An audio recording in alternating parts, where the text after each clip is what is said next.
Едно от най-впечатляващите неща в Библията. Виж сега. Йоан Кръстител вижда Исус и казва: ето Божия агнец, който премахва греха на света. Но има нещо, което често пропускаме, и това е директна препратка към нещо от Стария Завет и е изумително. Виж сега.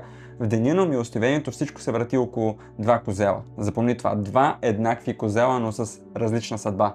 Единият става жертвения козел и върху него символично се полагат греховете на народа и той бива принесен в жертва за греховете им. Другия се нарича козела, който отпускат, или Азазел. Свещеника поставя ръка върху главата му и този козел бива пуснат да се отиде свободен в пустинята. И ако прескочим сега напред към разпятието на Исус, човека, който е трябвало да бъде разпънат, се казва Варава.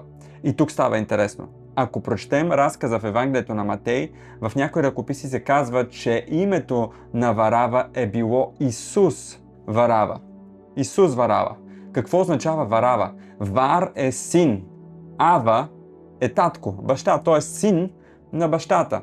И вижте картината. Имаме Исус Христос, който е истинския син на бащата, истинския Божий син, и един виновен престъпник, чието име буквално означава Исус, син на бащата. Двама. Един умира, другия се тръгва свободен. Това отново ни връща към деня на изкуплението и е невероятна картина. Невинния взема мястото на виновния.